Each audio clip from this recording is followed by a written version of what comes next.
3 days before my wedding, my older brother accused me of stealing $50,000 from our parents. Everyone believed him without asking a single question. They disowned me that night. 9 years later, they stood outside my office, begging for 5 minutes of my time.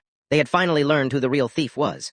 If you had asked me 10 years ago what my biggest dream was, I would have given you the simplest answer imaginable. I wanted a normal family, not a rich family, not a perfect family, just one that believed me when it mattered. Unfortunately, that wasn't the family I was born into. My name is Ethan. I'm 34 now, but this story begins when I was 25, just 3 days before my wedding. Looking back, I should have seen it coming. The signs were always there. I just kept convincing myself that one day things would finally change. Spoiler alert, they didn't. Growing up, my parents always said they loved my older brother Ryan and me equally. They probably believed that themselves. But actions tell a much different story than words ever can. Ryan was the golden child, the athlete, the class president, the one teachers adored, the one neighbors bragged about. Whenever he walked into a room, people smiled. Whenever I walked in, people asked where Ryan was. It sounds dramatic, but that's exactly how life felt. If Ryan got a B on a test, my parents told him not to worry because everyone has bad days. If I got an A-, Dad would ask, so, what happened to the other points? Nothing I did was ever enough. Not because I was lazy, because I wasn't Ryan. The favoritism became obvious as we got older. Ryan wrecked Dad's truck when he was 19. Dad hugged him. It's only a truck. I accidentally cracked Mom's favorite coffee mug while washing dishes. She refused to speak to me for almost a week. Little things, hundreds of little things, each one too small to argue about. But together, they built a wall between me and my family. Ryan figured this out long before I did. He knew exactly how much our parents trusted him, and he learned how to use it whenever something disappeared. It somehow became my fault. Missing cash. Ethan probably borrowed it. Broken television. Ethan was watching it. Late electric bill. Ethan forgot to mail the payment. Even when I proved I wasn't responsible. Nobody apologized. Instead, Mom would simply say, well, it sounded believable. Imagine hearing that enough times. Eventually, you stop defending yourself. Because nobody's listening anyway, despite everything. I still love them. I know that sounds pathetic. Maybe it was. I kept hoping we'd become the family I saw in movies. Birthday dinners, holiday laughter, parents proud of both sons. Hope can make intelligent people incredibly foolish. The only person who truly believed in me was my fiancée, Emma. We met during my final year of college. Unlike everyone else, she never compared me to Ryan. She saw me. Not my family's version of me. The real me. She used to tell me, you spend your whole life trying to earn love that should have been free. At the time, I didn't understand what she meant. I would soon learn. 3 months before our wedding, Emma and I bought a small house. Nothing fancy. 2 bedrooms, a tiny backyard, old wooden floors that squeaked every time you walked across them. We loved it.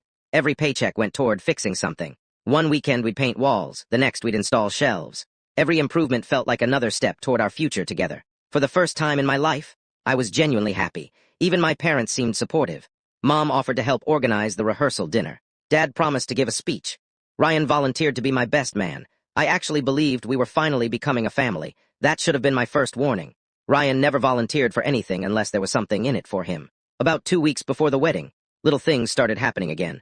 Mom called asking if I'd borrowed some family documents. I hadn't. Dad wondered if I'd seen an envelope with cash inside. I hadn't. Ryan casually mentioned that I seemed stressed, then joked, I hope wedding pressure doesn't make you do anything stupid. Everyone laughed, except me. Something felt off, like pieces of a puzzle I couldn't quite fit together. 2 days later, Emma called me while I was at work. Ethan, your mom just stopped by. Really? She wanted to know if we'd seen some jewelry. What jewelry? Apparently your grandmother's necklace, I frowned. We've never even touched it. I know, but she looked around the house anyway. That didn't sit right with me. Why would my mother search my house, without asking? When I confronted her later that evening, she smiled awkwardly. I just wanted to be sure. Sure of what? You know. No, Mom, I don't. She avoided eye contact. Ryan stood beside her with his arms crossed. Relax, he said. If you didn't take anything, you've got nothing to worry about. Something about the way he smiled made my stomach turn. The next morning, Dad called. His voice sounded colder than I'd ever heard before. Come to the house. Why? Now? No explanation, no emotion, just anger. Emma wanted to come with me. I told her it was probably nothing. I kissed her goodbye. I had no idea it would be the last peaceful moment I'd have for years. When I arrived, every member of my family was already there. Mom, Dad, Ryan, my aunt, my uncle, even my grandparents. Nobody smiled. Nobody said hello. Dad pointed toward the dining room table. Sitting there was a black duffel bag. Inside, stacks of cash, jewelry, important documents. Everything my parents had claimed was missing. My heart nearly stopped. What is this? Dad's face twisted with disgust. We found it. Where? Ryan answered. In your garage. I laughed, not because it was funny, because it was impossible. I've never seen that bag before, Ryan shrugged. Then maybe explain why it was hidden behind your workbench. It wasn't. Mom started crying. I can't believe you'd steal from your own family.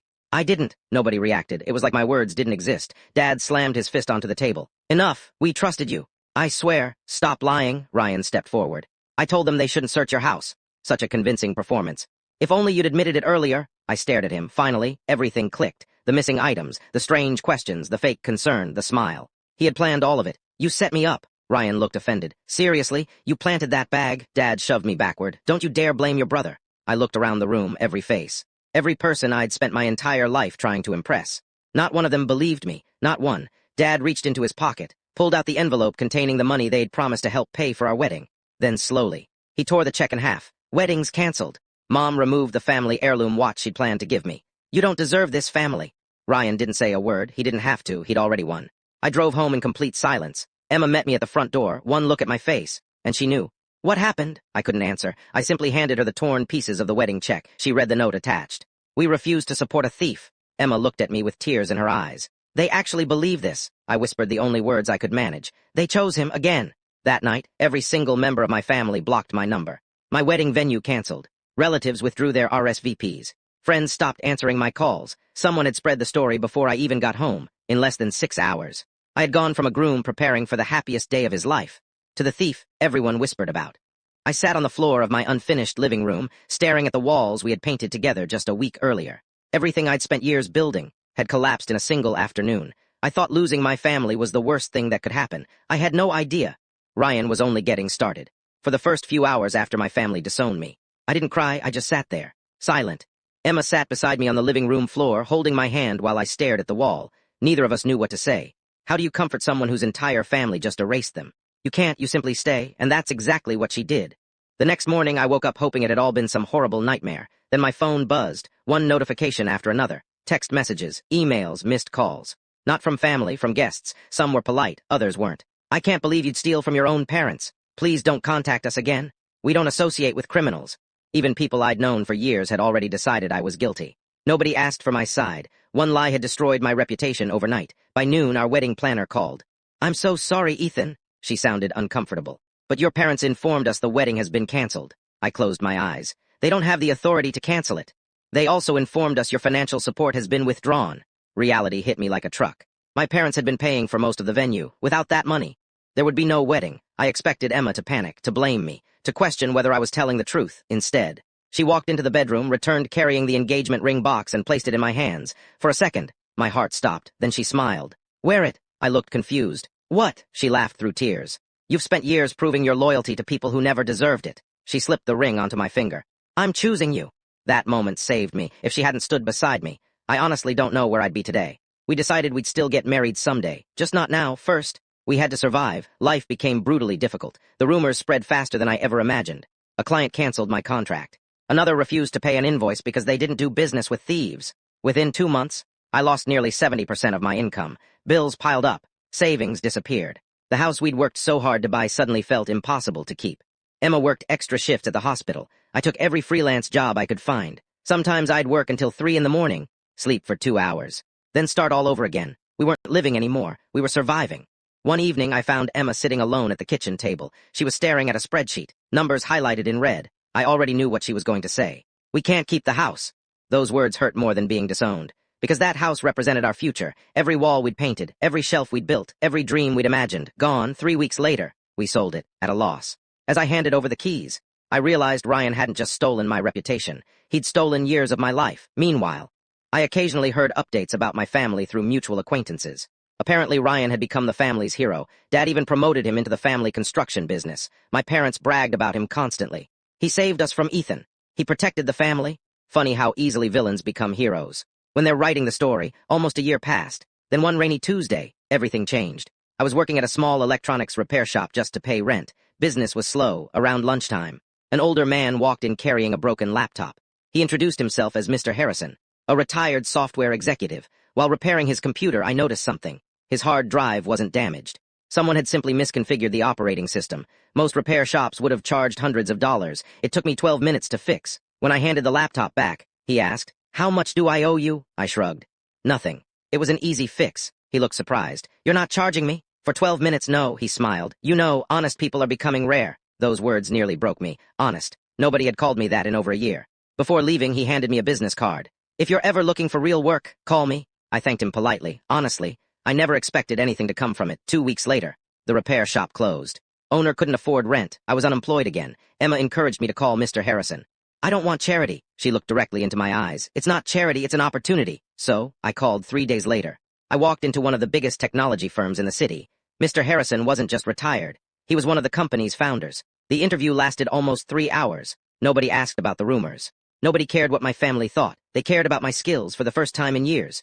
Someone judged me by my work, not by someone else's lies. I got the job. I worked harder than I ever had before. Early mornings, late nights, weekend projects. Every promotion became another brick in rebuilding my life. Within 4 years, I became director of operations. 3 years after that, I accepted an offer to become chief operating officer at another company. By the time I turned 33, the kid everyone called the family disappointment was leading a company worth hundreds of millions, not because of revenge, because I finally had people who believed in me. Emma and I finally got married. It wasn't in a luxury ballroom. There were no crystal chandeliers, no 5-star catering, just 50 people, a beautiful lakeside ceremony, and friends who actually loved us. It was perfect.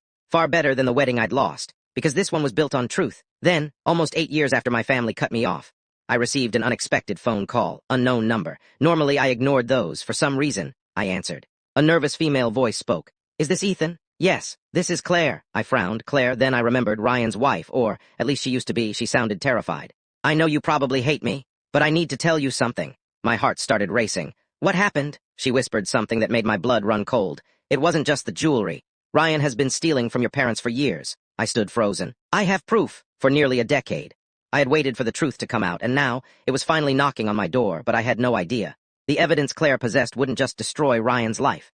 It would expose a secret so shocking that my entire family would wish they had believed me all those years ago. I didn't sleep that night. Claire's words kept replaying in my head. Ryan has been stealing from your parents for years. For nearly a decade, I had imagined this moment. I had dreamed about someone proving I wasn't the liar. But now that it was finally happening, I wasn't excited. I was angry, because nothing could give me back the years they had stolen from me. The next afternoon, I met Claire at a quiet coffee shop nearly an hour away from the city. She arrived wearing sunglasses and a baseball cap, constantly looking over her shoulder. She looked exhausted, like someone who hadn't slept in weeks. When she sat down, the first thing she said was, "I'm sorry." I frowned. "You don't owe me an apology." "Yes, I do." Tears filled her eyes. "I knew Ryan lied about a lot of things. I just never imagined he would destroy your life." She slid a thick brown envelope across the table. "I found these while packing after I filed for divorce." Inside were bank statements, credit card bills, property documents, and printed emails. The deeper I looked, the colder I became. For years, Ryan had been secretly transferring money from my parents' accounts. Small amounts at first, $500, $1,000, then larger withdrawals, $10,000, $20,000. Always small enough that my parents blamed bookkeeping mistakes, but the evidence didn't stop there. Claire handed me a flash drive. Everything is on there. That evening I opened the files. There were hundreds of documents. Hidden bank accounts, fake invoices, forged signatures. Ryan had created shell companies and billed my father's construction business for work that never existed. Over 8 years, he had stolen almost $1.8 million. I leaned back in my chair, unable to breathe. The man my parents called their greatest pride had been robbing them blind. Then I found something else. A scanned text conversation.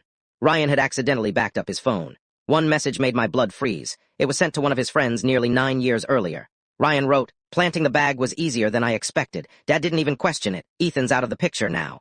Another message followed. "Best investment I ever made." Attached was a photo. My parents' jewelry, inside the same black duffel bag, taken 2 days before it was supposedly found in my garage.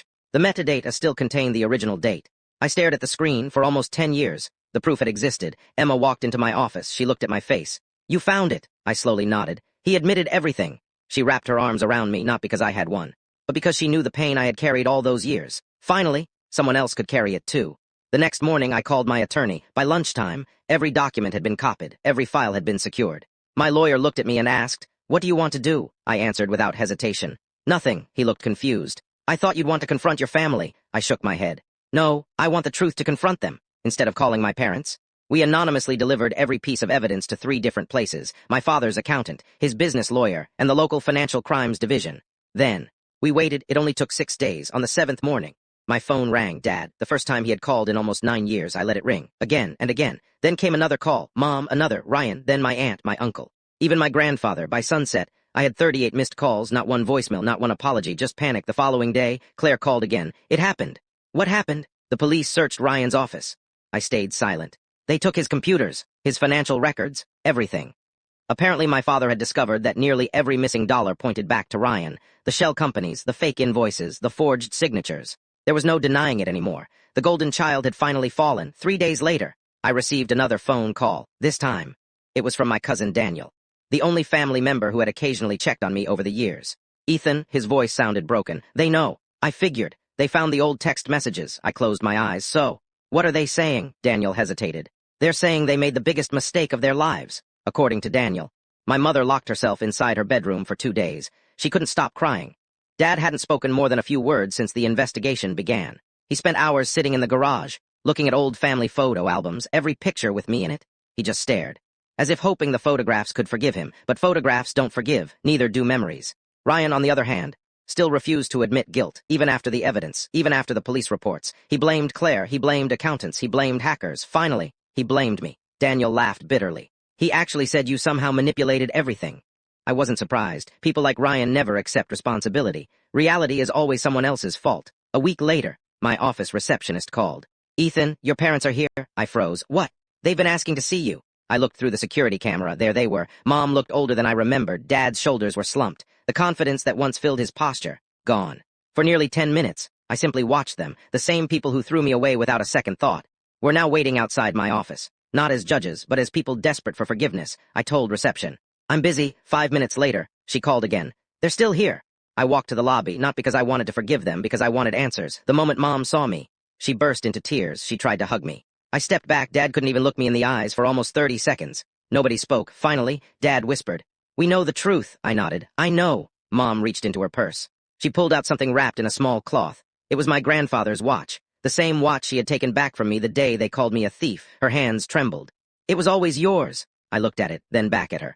9 years ago, that watch meant everything. Today, it meant nothing. I gently pushed it back toward her. You should keep it. Her face collapsed. The realization finally hit her. Some things can never be returned. As I turned to walk away, Dad's voice stopped me. Ethan! I looked over my shoulder, with tears streaming down his face. The strongest man I had ever known whispered 5 words. I don't expect forgiveness, but I'm begging anyway. I didn't answer. I simply walked back toward the elevator, because for the first time in my life, they finally understood what it felt like to be the one left behind. People love to say that karma is slow. They're wrong. Karma isn't slow. It simply waits until there's nowhere left to run. For Ryan, that day finally arrived. 2 months after the investigation began, prosecutors officially charged him with multiple counts of fraud, embezzlement, identity theft, forgery, and financial deception. The news spread quickly. Local newspapers picked up the story. Business blogs covered it. Former clients came forward with their own complaints. The man who had spent years pretending to be perfect was suddenly the face of greed. My parents refused to believe he would actually go to prison. Dad hired one of the best criminal defense attorneys in the state. The legal fees were unbelievable. Then came the expert witnesses, forensic accountants, private investigators, consultants. Every week another bill arrived. Dad started selling equipment from the construction company. Then he refinanced the family home. Then he sold a piece of land my grandfather had owned for over 40 years. Everything to save the son who had destroyed them. Ironically, they had once called me a burden. Now their favorite son was costing them everything. One afternoon, Daniel called me again. You won't believe this. What happened? They're bankrupt. I sat quietly. The company? No, the family. Dad had liquidated nearly every asset they owned trying to defend Ryan. The construction business, once respected across the county, filed for bankruptcy. 43 employees lost their jobs. Families who depended on those paychecks suddenly had nothing. Ryan hadn't just betrayed our parents. He had destroyed dozens of innocent lives. When the trial finally began, I wasn't planning to attend. I had no interest in watching Ryan make excuses, but my attorney convinced me. You spent 9 years waiting for the truth. You deserve to see it spoken out loud. So, I went. I sat in the very last row of the courtroom. No one noticed me. Ryan walked in wearing an expensive suit that no longer matched the confidence on his face. He looked tired. His hair had turned gray around the edges. For the first time in his life, he looked afraid. The prosecutor didn't waste time. One by one, documents appeared on the courtroom screens. Bank transfers, fake invoices, forged signatures, hidden accounts. Then, the text messages. The courtroom became completely silent. The prosecutor read Ryan's own words aloud. Planting the bag was easier than I expected. Dad didn't even question it. Ethan's out of the picture now. I looked toward my parents. Mom covered her mouth. Dad closed his eyes. Neither of them could bear to look at me. Ryan's attorney tried everything. He claimed the messages were jokes. He blamed stress. He blamed Claire. He even suggested someone had edited the files. Then the digital forensic expert testified. Every file, every date, every location had been verified. There was no manipulation, no mistake, only truth. 3 weeks later, the verdict arrived. Guilty. On every major charge, Ryan didn't react. He simply stared at the floor. The judge looked directly at him before announcing the sentence. You did not merely steal money. You stole trust. You destroyed your own family. You framed an innocent man and allowed him to suffer for nearly a decade, for crimes motivated entirely by greed. I sentence you to 14 years in state prison. The gavel struck. It was over. Outside the courthouse, reporters surrounded everyone. Microphones, cameras, questions shouted from every direction. I tried to leave quietly, but someone recognized me. Are you Ethan? I nodded. Do you have anything to say after finally being proven innocent? For a moment, I thought about everything I'd lost, my family, my reputation, my first home, the years of pain. Then I answered. I don't feel like I won. They lost, and there is a difference. A week later, my parents asked if they could see me one last time. Emma asked whether I wanted to go. I don't know, she smiled softly. Then don't go for them. Go for yourself. So, I did. We met at a small park where Dad used to take Ryan and me fishing when we were kids. Funny enough, Ryan always got the bigger fishing rod. Even in memories, favoritism has a way of surviving. Mom looked much older now. Dad seemed smaller somehow. Life had humbled them in ways nothing else could. For several minutes, no one spoke. Finally, Dad broke the silence. I failed you. I looked at him. He continued. I kept telling myself I treated you boys equally. But deep down, I always believed Ryan first. I never gave you the chance to be innocent.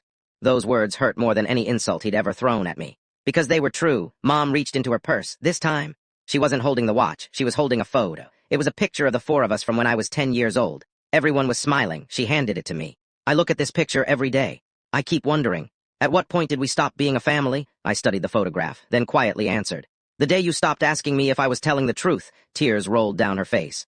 She didn't argue because she knew. Dad looked at me one last time. We know we don't deserve another chance. But if there's any way at all, I'd like to know my son again. For the first time in 9 years, I smiled. Not because everything was fixed. It wasn't. Some wounds leave permanent scars. Some relationships never fully recover. Forgiveness doesn't erase the past. It simply refuses to let the past control the future. I looked at both of them. I forgive you. Mom immediately burst into tears. Dad started crying too. Then I raised my hand. But forgiveness isn't the same as going back. Their smiles faded. I've built a life without you. I have a wife. I have friends. I have people who chose me. I won't pretend the last 9 years never happened. You'll always be my parents, but you'll never again have the power to define my worth. They nodded. For the first time, they accepted my answer without arguing. As Emma and I walked back toward our car, she slipped her hand into mine. You okay? I looked back one last time. My parents were sitting together on the same park bench. Two people who finally understood that love isn't proven by words. It's proven by who you believe when everything falls apart. I smiled. Yeah, for the first time in a long time. I really am. It's been 3 years since that day. Ryan is still in prison. My parents volunteer at a local charity that helps families recover from financial fraud. They told me it's their way of trying to make sure no one else experiences what they caused. We exchange letters on birthdays and holidays. Sometimes healing doesn't mean rebuilding what was broken. Sometimes it means building something entirely new. As for Emma and me, we welcomed our first daughter last spring. When I held her for the first time, I made a promise. If she ever came to me frightened, accused, or needing someone to believe her, I would listen before I judged. Because I know exactly what happens when a parent chooses assumptions over trust. If this story has taught me anything, it's this. Revenge feels satisfying for a moment. Justice lasts much longer, but peace. Peace comes the day you stop needing the people who once refused to believe in you. And that was the greatest victory of all.